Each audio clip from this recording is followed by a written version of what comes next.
Assalamualaikum warahmatullahi wabarakatuh. Kembali berjumpa dengan saya di channel Hamzah dan Tarang. Sahabat sebangsa dan setanah air di mana saja Anda berada.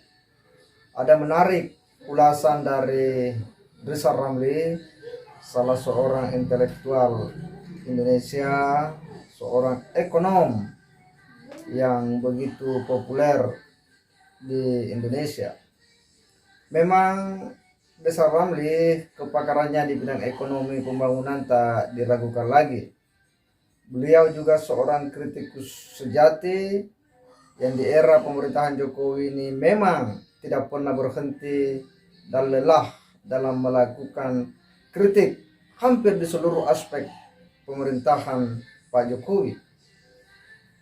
Apa yang disampaikan atau sering digembar-gemborkan oleh Rizal Ramli bahwa pemerintahan Jokowi ini gagal.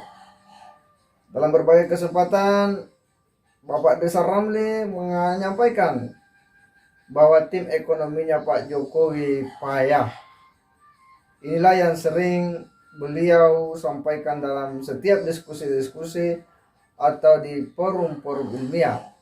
Namun demikian, apa yang disampaikan oleh Pak Rizal Ramli itu kemudian juga dikuliti habis oleh para mantan-mantan aktivis 98. Seperti apa seorang intelektual, seorang ahli kemudian dikuliti balik oleh para aktivis-aktivis seperti Adian Napitupulu maupun Budiman Sujatmiko yang kita tahu beliau ini adalah seorang aktivis di masanya. Kita akan simak seperti apa argumen-argumen yang mereka bangun sebagai kualitas seorang intelektual masing-masing. Nggak bisa dipercaya tuh Jokowi, dia ngomong ke kiri, tindakannya ke kanan. Dia ngomong begini, sebaliknya. Enggak, gini, semua orang bisa mengatakan apapun, semua orang bisa menuduh apapun, itu no problem. Yang terpenting adalah dia bisa membuktikan perkataannya tidak. Tim ekonomi Pak Jokowi, ya maaf lah saya bilang memang payah kok. Apapun bahasanya, menurut saya kita tidak bisa sederhana itu melihat. Itu mempermalukan kapasitas mereka sendiri ya. Karena seharusnya mereka punya metodologi verifikasi terhadap seluruh informasi. Ini Jokowi pemimpin yang kagak jelas, sibuk nyari alasan. Dia coba menyiram mukanya sendiri yang kata-katanya. Bukan mengkritik Presiden Jokowi, artinya semua pernyataan kontradiktif.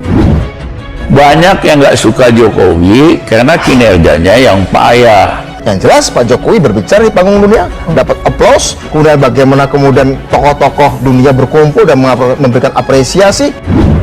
Orang kayak saya menilai bahwa Jokowi gagal dalam hal-hal penting itu. Jokowi ini bukan orang yang suka teriak-teriak ya.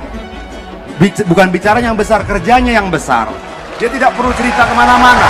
Tiba-tiba ada lapangan pekerjaan. Dia tidak perlu cerita apa-apa, tiba-tiba ada jalan pabrik dan sebagainya.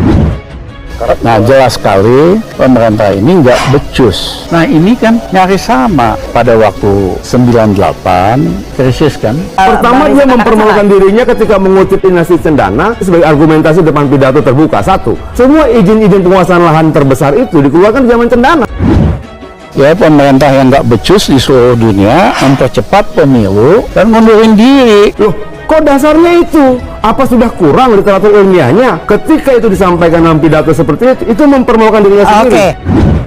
Jadi pemerintah ini betul-betul nggak mampu menjaga stabilitas barang kebutuhan pokok. Rizal Ramli orang yang lebih mampu yang ambil alih gitu loh. Nah, semua itu sebenarnya sedang membelejeti sejarah hidupnya sendiri. Dia sedang mempermalukan dirinya sendiri. Nah, pertanyaan saya, yang menjadi masalah ketika dia dijadikan sebagai dasar referensi dalam sebuah pidato terbuka, itu persoalan. Pak Jokowi reputasinya dan kredibilitasnya itu payah. Saya mohon Pak Jokowi dan orang-orangnya ngaca dah. Ya rakyat tuh bosen. You nggak mampu kok, as simple as that. You nggak becus. Kalau kita menyimak apa yang mereka bangun dari perspektifnya, nampak bahwa memang Rizal Ramli ini terkesan paling mencari celah dan kelemahan pemerintahan Pak Jokowi. Karena dalam berbagai hal Pak Jokowi harus diakui beliau sukses. Banyak prestasi yang telah ditorehkan selama kepemimpinan beliau, dan itu kita tidak boleh menutup mata begitu saja. Walaupun ada juga kekurangan, ya, tapi saya kira itu hal wajar.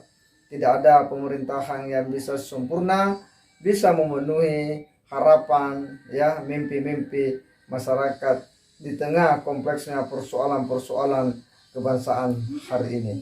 Oleh karena itu, menurut hemat saya bahwa apa yang telah dilakukan oleh Pak Jokowi adalah sebuah prestasi yang patut kita apresiasi, yang patut kita hargai. Adapun kekurangan-kekurangan yang ada di dalamnya sudah menjadi sebuah keharusan bagi tim-tim ekonomi mereka untuk terus berbenah mencari penyempurnaan demi idealnya sebuah misi pembangunan nasional kita. Saya kira demikian. Wassalamualaikum warahmatullahi wabarakatuh.